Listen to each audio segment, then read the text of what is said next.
How's it going, everybody? Robin here. Welcome to my channel, Oracle Rising. Thank you so much for joining me today.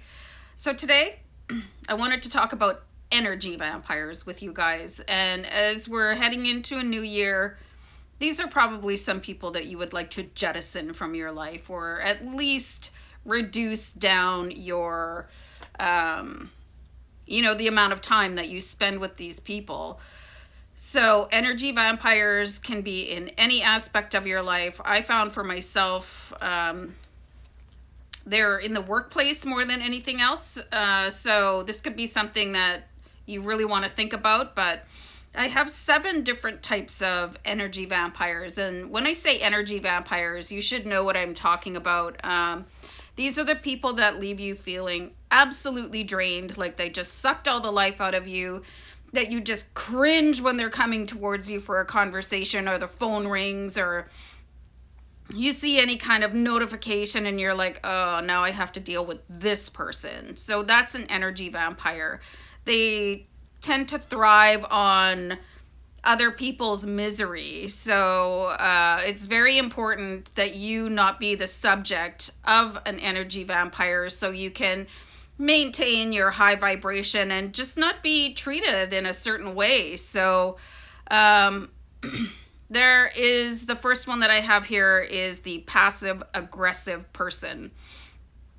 This is the type of person that they can just never spit it out. They can never just say what's on their mind. They have to use like really flowery wording in order to cloak a negative comment or behavior.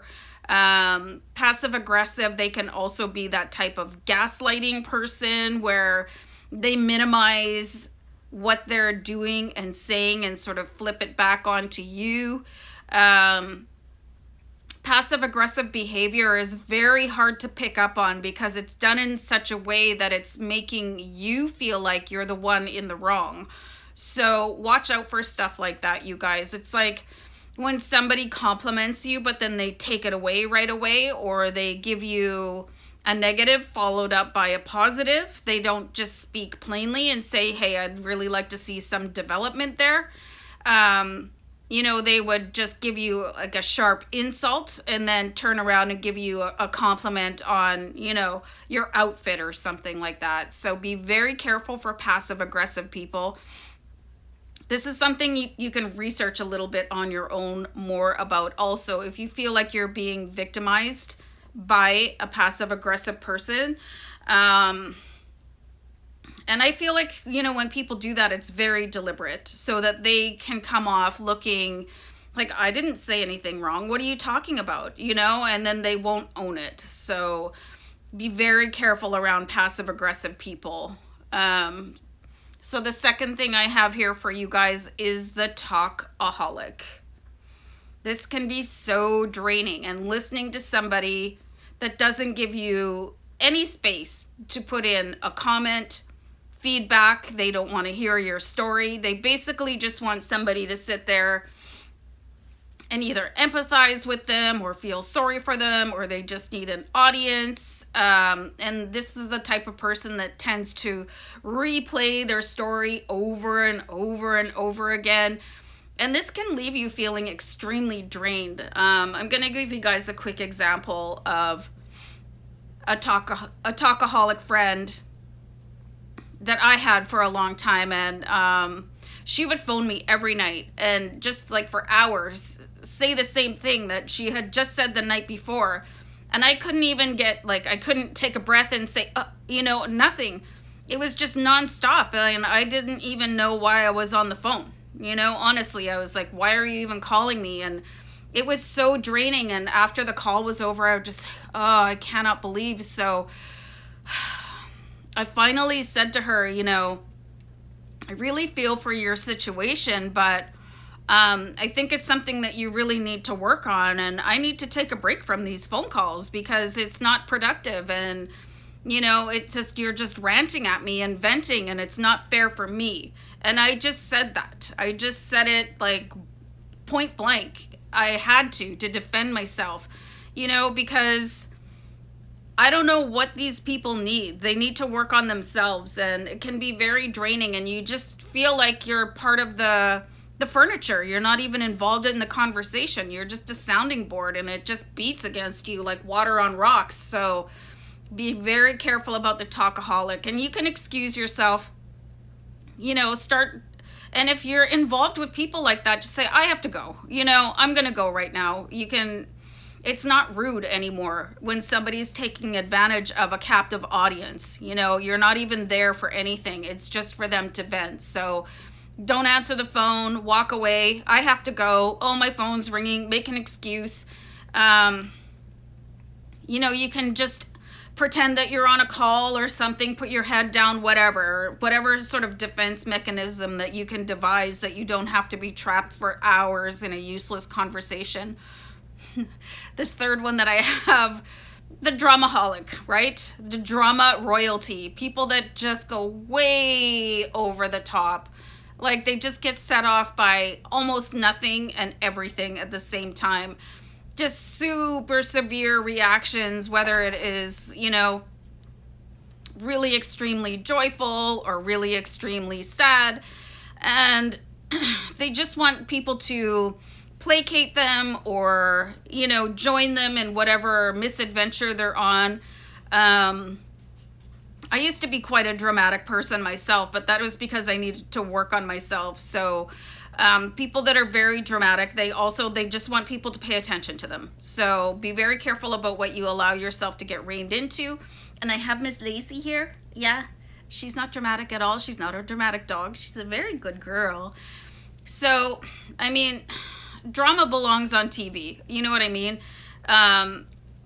It's really something to be careful. Like, don't get roped into people's drama. Again, they could be an extension of the passive aggressive, or that person who is the talkaholic that wants to relive these dramatic incidents that they're just blowing way out of proportion, so that people can commiserate with them or congratulate them. So, yeah, I used to be all about drama, but I had to eliminate that from my life because it was draining for me too, right? And nobody wanted to listen to me anymore. So, the fourth thing I have here, you guys, is control freaks. They have to control everything. They have to control the environment, the schedule, the conversation, what you're wearing, This can be very difficult, especially in romantic relationships, because this can be flipped back onto you, that you're not doing something right and you're starting to really doubt yourself. This could also be somebody it's usually people in positions of power, or that are trying to assume positions of power over top of you, and they just annihilate you with all these details that you're not getting right. And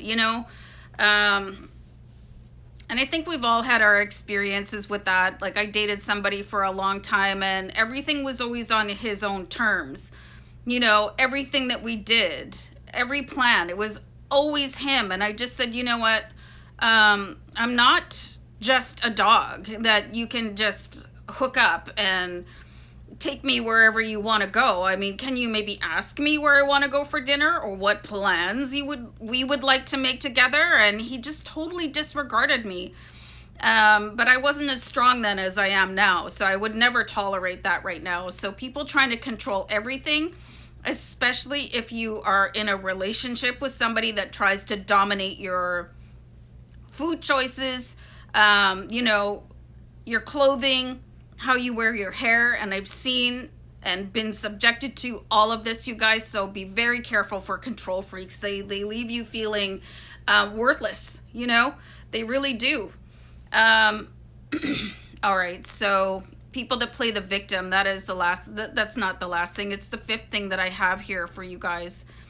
Everything is a sad story, and everybody has a sad story, but does it need to be on Facebook? Does it need to be on all platforms of social media?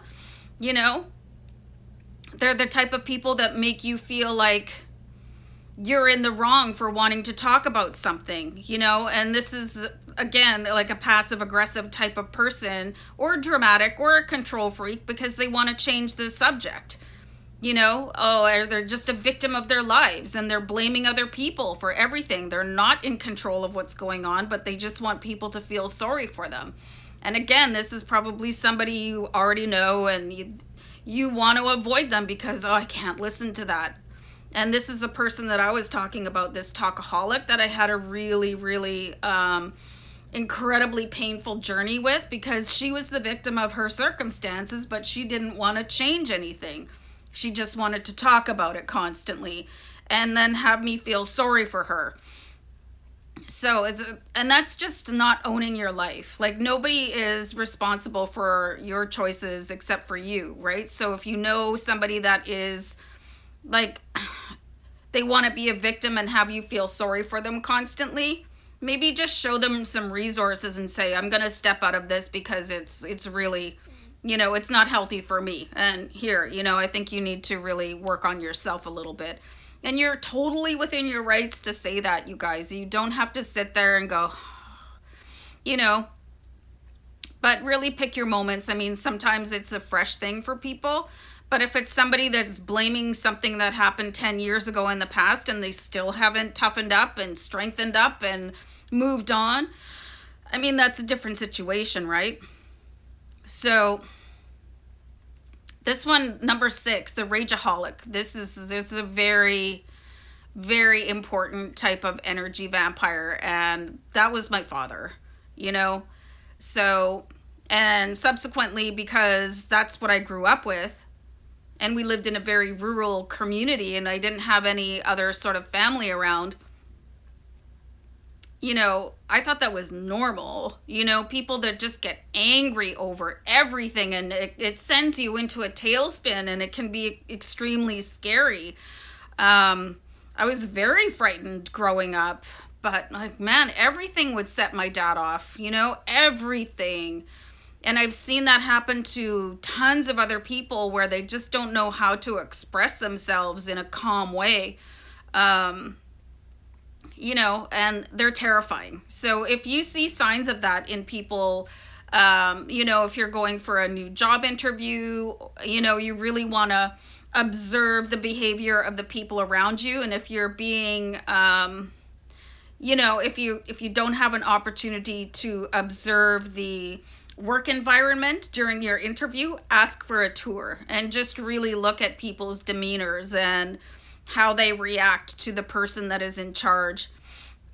You should probably see warning signs early on in friendships and romantic relationships that people are getting really angry. It's like how they treat people around them. This is very particularly important. Like if you end up going for a dinner or a lunch, like how do they treat the wait staff? How do they treat people around them? Like, do they treat them like minions, or do they treat people with respect? So watch for the early warning signs. If you're a very sensitive person like I am, your higher self will probably come in and say and give you a red flag that you should pay attention to. You got to really listen to your gut. Okay, so that's important. So the 7th type of energy vampire that I have here is the narcissist. And this is the person that loves themselves beyond all reason, and nobody is ever going to love them the way that they can. And they want to make sure that everybody knows about it. They're completely obsessed with themselves. This is a very dangerous type of person to get into any type of relationship with, because it's all about them. They have zero empathy for the people around them. Can be very tied into Rage-A-Holics because they get so angry when they don't get the attention that they're craving, because they're a narcissist, right? And they could just very easily spend all day in front of the mirror because they're so amazing. And all eyes have to be focused on them at all times. Otherwise, this explosive behavior could come out. So, and they just don't care what anybody else has to say or feel or think or does. So all of these 7 types of personalities can be really damaging for you. So pay attention when you're entering into any type of relationship. And if you're currently in any type of relationship with this type of person, my advice would be to pull back, and really like let that person go if you can. Limit your time with them so that they don't have access to your energy, because you need your energy for you, not to support an energy vampire. And honestly, every single person on this list, this type of personality, they probably need a little bit of help, because all of this stuff is covering up damage, right? So, and as empaths, we can tend to attract people that need healing and then feel so bad for them and try and fix people. And it's not your job to fix people, but that you might really get pulled into wanting to.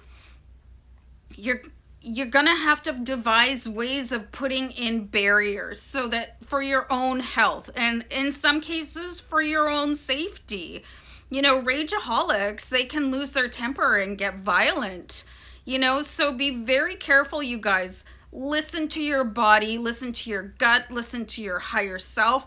Really pay attention to red flags that people are dropping, because they can't help themselves from, you know, really exposing themselves in certain situations. And really take your time and get to know people before you allow them access to who you are, because you are worth divine relationships. All right, guys, I'm going to leave it there. Let me know if you've encountered any of these energy vampires. And if I missed something, go ahead and put it down in the comments below. So, guys, have a great day ahead. Bye.